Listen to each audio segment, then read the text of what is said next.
Greetings, church and friends of the church.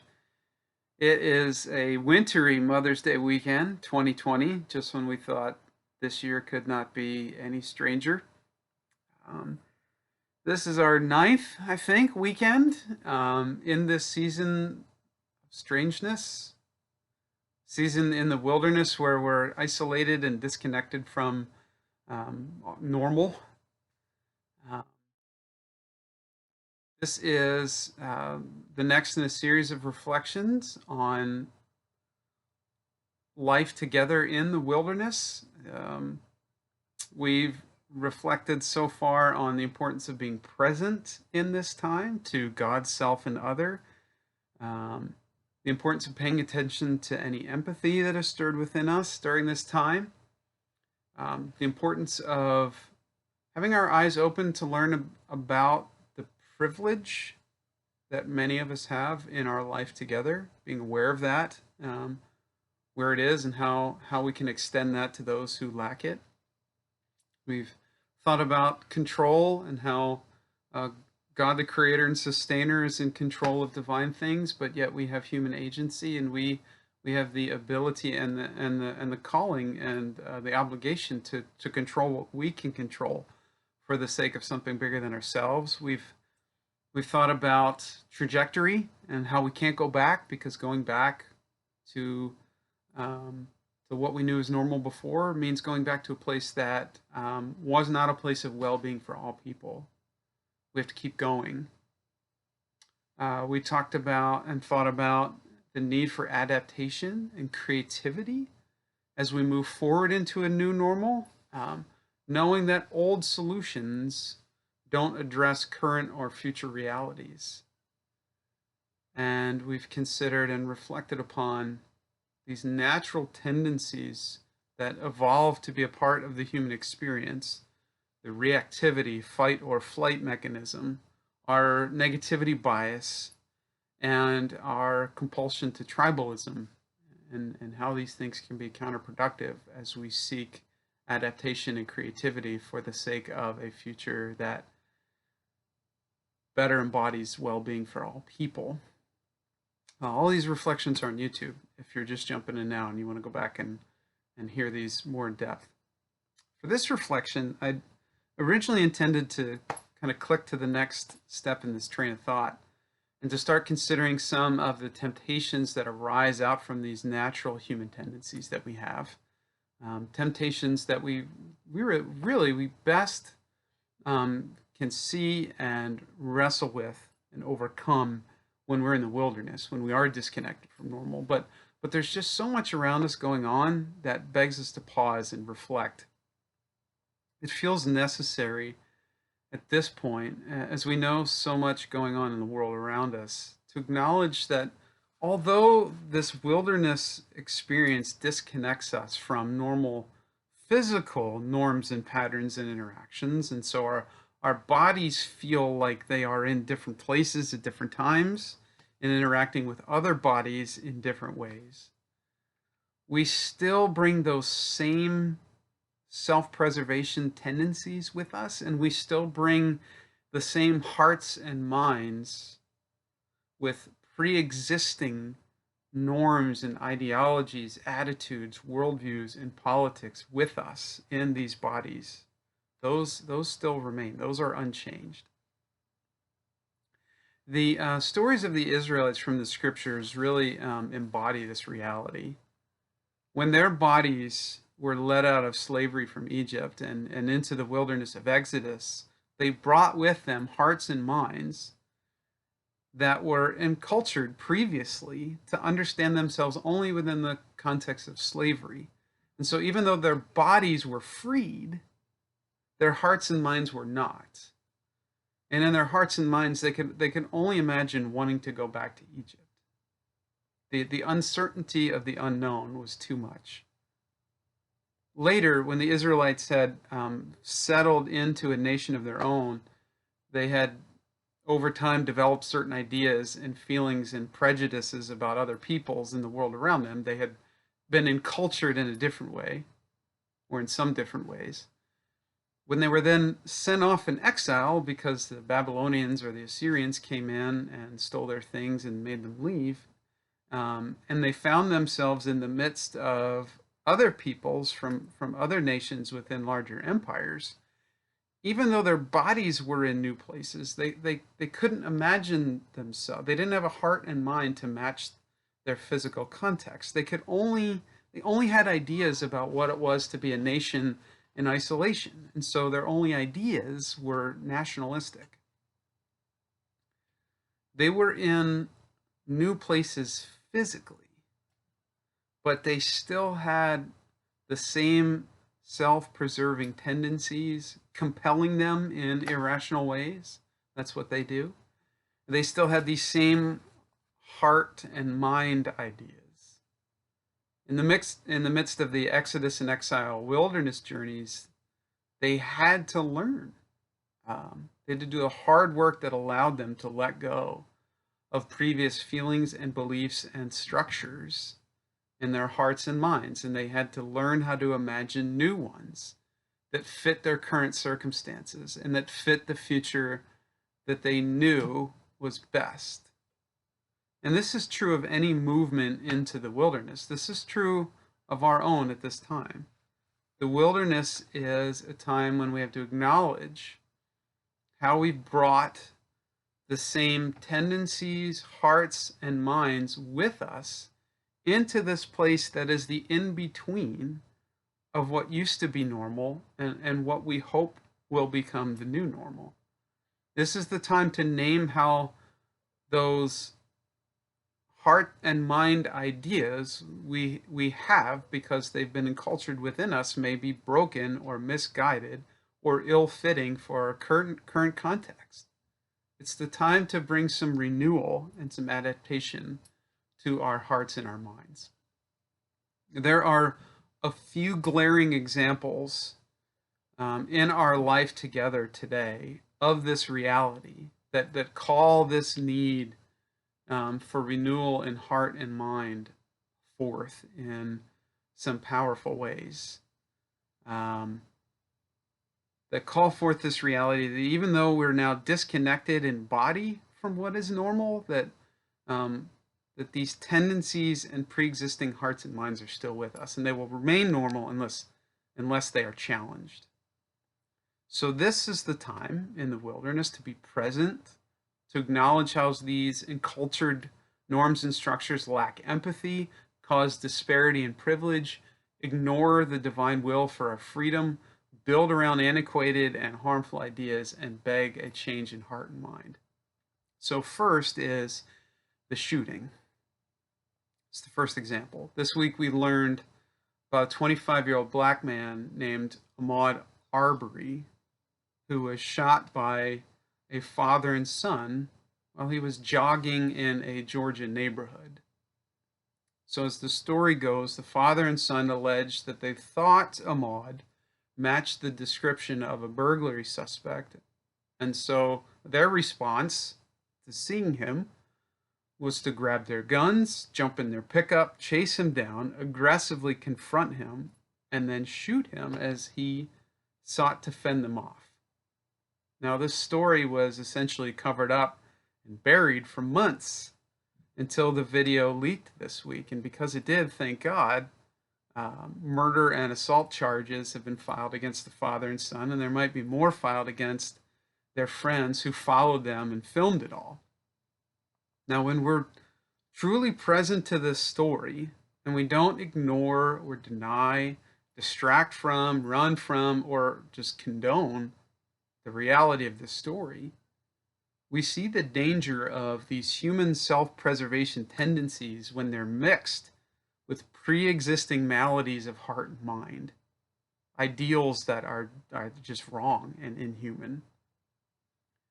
We see in this story the privilege and power dynamic. We see that this is just the latest episode in a centuries-long story of whiteness being associated with privilege protected by violence, and blackness being associated with denial of privilege through deadly force. The ideologies that gave birth to the slave trade, These ideologies of white supremacy and white privilege are still alive and well within our culture. Those pre existing hearts and minds are still part of who we are as people. And this destructive marriage of self preservation tendencies and dangerously bad ideologies was on display in the actions of this father and son. The lies of the last 500 years of white supremacy, that black men are less human or are violent, it triggered that reactive and non-thinking part of these guys' brains, preparing them subconsciously and physically to fight against a perceived threat for the sake of their self-preservation. Now, Ahmaud was obviously not a threat by going for a jog, but these guys' caveman brains missed that memo. Because of the ideologies that have been encultured within them, when they saw Ahmaud, they were flooded with negative associations and assumptions about him. This bypassed their ability to think rationally, and they had no imagination that he could be understood in a positive way. Their white tribal instincts kicked in, and they and the friends who followed them and filmed it acted out in the ways that white supremacist tribal ideals had pre-programmed them to act. This father and son may be disconnected in body from what was normal for them during this time, but they brought their sick hearts and minds with them. Mix those ideals with the higher levels of anxiety caused by the pandemic and with the fears that they have for their own contextual reasons, and boom, there's this explosion. When we hear this story, I think it's important for us to not just think about these two men and how they acted so inhumanely and poorly. We also have to ask, how do we respond when we hear this story? Are we willing and able to be present to it and to rest in the discomfort of it? Do we acknowledge how the ideals and structures of white supremacy and privilege are on display in this story? Do we acknowledge that this wasn't just about their irrational reactive tendencies, but also about the racist ideas condoned and allowed by our society that allowed for this deadly and unjust acting out of their tendencies? Because this was not an unknown threat in the bushes. The classic example is this: the tiger in the bushes. It was not an unknown threat. It was an innocent 25-year-old man going for a jog, something that I've done in my life countless times without ever fearing for my well-being. Do we acknowledge that these men must have therefore felt some kind of cultural permission, if not compelling drive, to do this? And if not for the leaking of the video, that they would have been allowed to do it? Do we acknowledge that? Do we see the bigger picture? Or do we fail to move beyond the tendency that arises within those of us who are white to fight against the reality or to run and hide from it, because that human self-preservation mechanism inside of us tries to trick us into thinking that to acknowledge the reality of white privilege is a threat to us? It tries to trick us into thinking that to be honest in admitting that we have this unfair place and advantage in society will lead somehow to too much being taken away from us. Are we able to overcome that tendency to think that? Are we reactive in response to this story instead of empathetic? Are we distracting ourselves by regurgitating negative associations and assumptions about people of color because it makes this pill easier to swallow? Or Are we truly resting in the reality that this was a good man murdered needlessly? Are we compelled to control and sacrifice in ways that extend privilege to the Black community?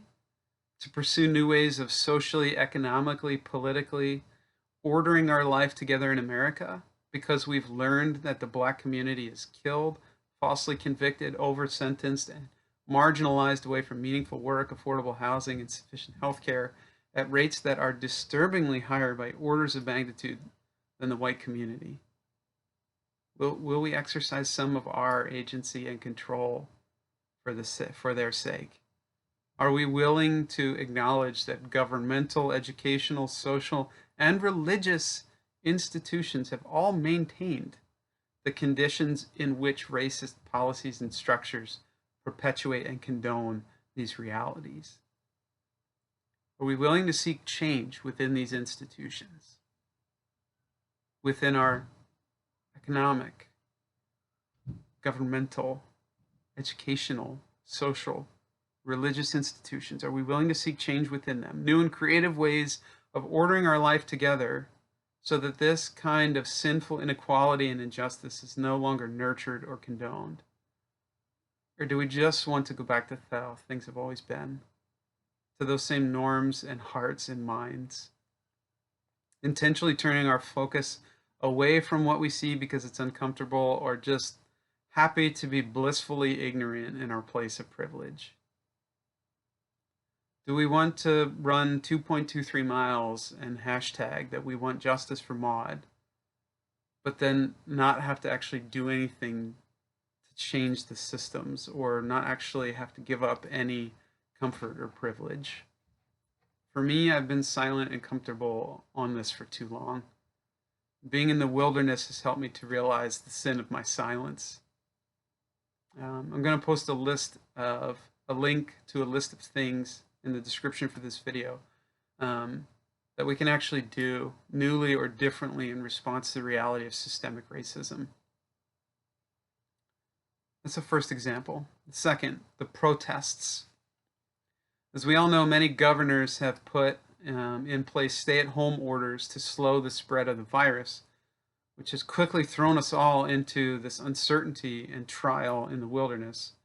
It's caused a lot of anxiety and fear about how we can preserve and protect our lives without the same structures and norms and patterns. You know, if we can't work, if we can't run our business, how are we going to afford shelter and food? Obviously, we understand that concern, and we understand that that would raise fear and anxiety in all of us, and that would trigger some of these mechanisms within us. However, this completely understandable concern has led to really irrational, aggressive protesting while strapped with guns. So there's a perceived threat. We all feel it. There are people of privilege who feel that they deserve for their will to be imposed. And when these tendencies to react, to focus on the negative, to tribalize, bypass that rational part of their brains, they're compelled to use violence to protect that privilege. Now, in their irrationality, these protesters are not expressing anger at the root cause of these stay-at-home orders. Root causes like a lack of testing, a lack of contact tracing, a lack of protective equipment, and ironically, people not isolating enough. But instead, they're expressing anger at local leaders. They're shooting the messenger. With this fight or flight energy, it's easier to direct at a scapegoat rather than to acknowledge that either one, no one is to blame, or two, that it's too complicated to really understand who to blame, or three, that who's really hurting you is someone from your tribe that you trusted. It's easier to direct that fight energy at a scapegoat than at no one, or at something you don't understand, or someone you thought was your friend. And so here again, we see this dangerous combination of fear-triggered self-preservation mechanisms mixed with ideals and hearts and minds of white privilege. But we also, in this story, see this noxious mix of hearts and minds that have a radically individualist and self focused ideology, a nearly anarchist ideal that individual liberty trumps all else, and that the absolute sovereignty of the individual is more important than the well being of the other or the community. The combination of these irrational, self serving tendencies, plus the ideas of privilege and this nearly anarchist individualism, have led to so many people essentially saying, I want the right to get this virus and then to give it to you, even if it kills you. A third example, the popularity of conspiracy theories. This virus has obviously triggered self-preservation tendencies with so many of us. The warning bells are going off in our minds, in our hearts. It's putting us on high alert, and it's filling us with all this fight or flight energy. Now, consciously and subconsciously, I think we know that we can't run away from this, that flight is not an option. It's literally everywhere we might run to. And so the natural tendency within all of us is going to be to fight. We know we can't flee. And so, for the sake of our self preservation, because we sense a threat, we're ready to fight. We are craving a fight because our not yet all the way evolved brains think that fighting is our only way out of this threat. Yes, we want to fight, we want to win because we want to be done with this. We want to be alleviated of that fear. When that's true, like with the protesters, it's easier to direct energy and desire to fight a known enemy, even if it's a scapegoat. We don't consciously or subconsciously think we can fight and win against something so complicated that we can't identify it, understand it, or see it. And we don't consciously or subconsciously want to fight and win against someone we've come to understand as being within our own tribe. And so our brains have evolved to create scapegoats for us to fight. When we can't really see or understand the threat, or when deep down we know the threat is really someone who's claiming to be for us, claiming to serve us, claiming to be a friend, claiming to be a member of our tribe, we are susceptible then to relieving the pressure building up by fighting against a scapegoat. It's easier for our amped up and fearful brains to point to scapegoats sold to us by easily debunked conspiracies. It's easier to do that than it is to deal with not being able to understand a complex threat, or to deal with a threat being posed by someone we thought had our back. The more fearful we are instigated to become, the more likely we are to fall for a conspiracy. We just want the relief from the buildup of adrenaline and aggression and readiness to fight that comes from all these natural tendencies within us. We are willing then to let misguided ideas in our hearts and minds aim our fight in destructive and unproductive ways. Ideas of American exceptionalism and privilege lead us to latch onto conspiracies about and then scapegoat foreigners.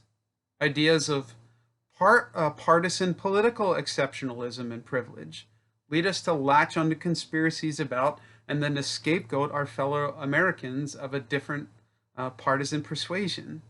Ideas of white exceptionalism and privilege lead us to latch onto conspiracies about and then scapegoat people of color. When we do this, it isn't because it's true, it's just because it's easier to fight against a scapegoat than it is to deal with the truth. So when we are in this wilderness, and we have 3 examples like this, we have to pause and ask ourselves, what are the ideas that I've carried within my heart and mind into this strange place where I find myself now? Which of these ideas, when mixed with these natural tendencies I have to self-protect, serve me by harming somebody else? How are these ideas embedded within and condoned by the institutions that order our life together? And what new and creative ways for changing these institutions can we imagine? so that when we get out of the wilderness, our life together is different and better. What can I do right now to contribute to and advocate for those changes? We're broken. We are broken. We are afraid. And there's something within us that thinks that if we lash out against somebody else, or we can be violent enough to impose our will on others, that we will find relief from that brokenness and that fear. But these are the lies that the legacy of our evolution, the legacy of white privilege and radical individualism are selling us. Fighting does not alleviate any of the fear or the uncertainty that we feel. It only makes it worse. It only makes us more fearful. And it only causes more harm to those who are the oppressed and underprivileged. It's time to stop fighting, and it's time to start fixing. But to do that, we have to acknowledge that some of the things that are in our hearts and our minds, and therefore in the structures of our institutions, need to change. Centuries ago, religious leader Isaiah stood up among the Israelites as they were in the wilderness of the exile. Undoubtedly, their fear of being exiled had triggered all these lovely human self-preservation tendencies. And undoubtedly, that compelled them to look for a fight rather than to imagine a different future that was better for them and for those that they're prone to fight. But this is what Isaiah said to them at that time, and I offer these words for us to hear today. Do not fear. These waters will not overwhelm you. This fire will not consume you. Do not remember the former things or consider the things of old. The divine creator and sustainer we call God is compelling a new thing, a new way of being. It is already springing forth. Do you not see it? There is a way through the wilderness, and there is a better day ahead. Friends, there is a new way of being already springing up around us, but we have to be present to it. We have to accept it. We have to advocate for it, and we have to live into it. Stay safe, stay home, be well. Peace be with you.